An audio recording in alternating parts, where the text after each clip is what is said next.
Hey everyone, it's Les from Comfortable Shoes Studio. Welcome to another episode of Art Making. In this one, I am testing out my new Sailor Fude pen. This one has it's bamboo green.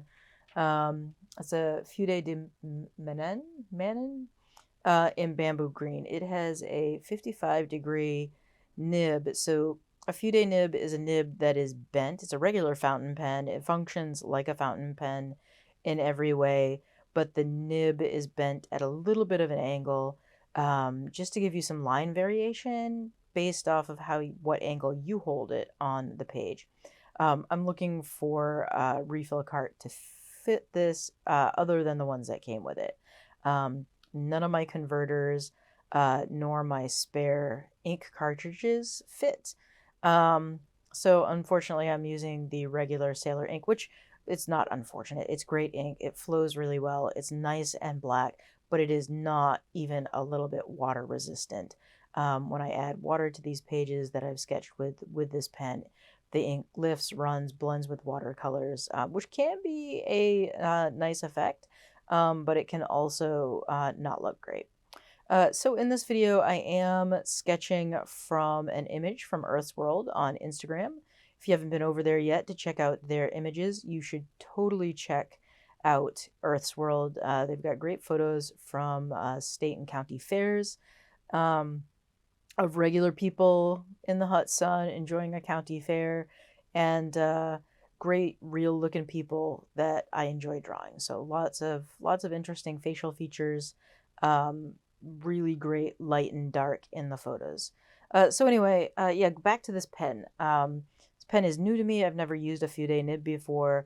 It has a sensation a lot like a brush. It gives you interesting brush-like lines, but some of it you just can't replicate in any other way. So this is definitely a category of fountain pens I'm going to be diving deeper into because I really like this pen. I like how it flows. I like the lines and how it looks. It's just great. So I am going to modify this pen so that I can fill the whole body with ink, which means I'm going to be filling that black end cap with a little bit of epoxy resin. So we'll see how that happens and how that works out. But so far, 2 thumbs up for this pen. It's fantastic. And then, so it also works over the top of the acrylic ink that is in that yellow scraped section, as well as the mixed media gel sticks, which is the pink and the purple. And later you'll see it might make marks over the top of the acrylic paint that I use the bubble wrap to apply to the page, which is really fantastic. But the problem is that this ink is not waterproof, so when I use a water brush and I add any watercolors, it just lifts and smears. It does the same with any markers. I've done a few sketches outside of this journal, and after this image was drawn, that just show like how water water soluble this ink is. So I'm definitely switching it over to either platinum carbon black or R&K Rohrer and Klinger Lottie sketch ink. So, just, yeah, switching it up to something waterproof. As I'm thinking about this video and I'm shooting it, I am realizing that I'm doing something in this video that I don't really talk about a lot, and that's the idea of like trying new things as an artist. Like, yeah, I'm very familiar with fountain pens. I've been drawing with fountain pens for close to 25? Yeah, close to 25 years. Actually, yeah. 26 years, over 25 years. So I've been sketching and drawing with fountain pens in some capacity for over 25 years. That's mind-blowing to say. It makes me feel old. But yeah, so I've been using fountain pens in that capacity. This is the first time I've used a fude nib. And then in the last video, I was trying to modify, or had modified and failed in execution, another fountain pen. And part of that is, just looking for something new and interesting to draw with. But also, hacking into that maker instinct that I have. But I think a lot of us have our favorite materials. Like, I like black ink and fountain pens. I like black ink and gel pens. I like mixed media. I like having a background to work upon. I like watercolors. Like, I have all of these things that I go to time and time again in those materials. And then within that, I have favorite brands and favorite things within those brands. Platinum Carbon ink is a great ink to test out and use for sketching and drawing and things like this. It goes up and down in price, but it's a solid choice. But then I go and I buy a bottle of the Rohr and Klinger, um, the sketching ink in black, the Lottie, and because I want to test it out, I want to try something new, and I think there's something shiny and exciting about testing out new things. But at the same time, like, what is that? Why do I want to do that? And I think some of it is just like that nature of experimentation, hoping something works better at a better price in part. Um, but always going back to the tried and true.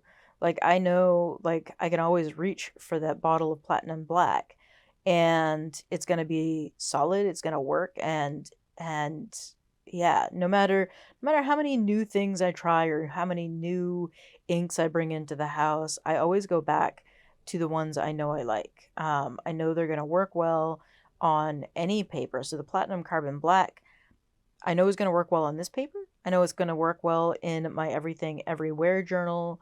I don't have to worry about that kind of stuff with that ink. Whereas, the Rohr and Klinger is still an unknown quantity when it comes to what things are going to look like on different papers.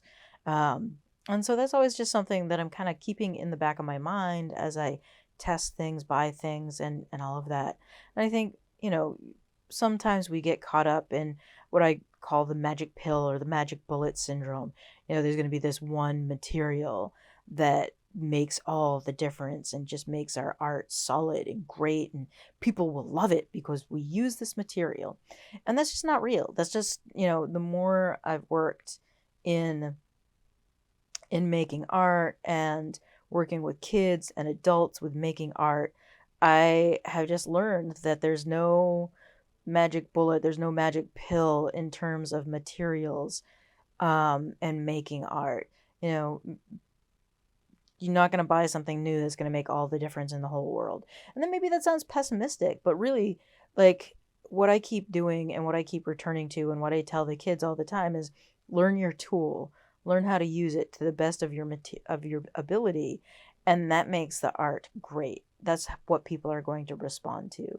People aren't necessarily responding to the tool you're using, they're responding to your use of the tool. I think that's the important thing that we all need to remember as we're working in our art journals, and we're buying new materials and all of that fun stuff. Is like, it's not the tool, it's the user, and it's how you use that tool that makes a difference. So with that, I hope you got something out of this video. I hope you enjoyed the drawing, and I thank you for being here, and I will see you next time. Thank you for all the support and the thumbs up, the likes, and all of that fun stuff. It's always really important and wonderful to log into YouTube and see thumbs up, likes, and comments supporting the channel and me. So thank you, and I'll see you next time. Bye.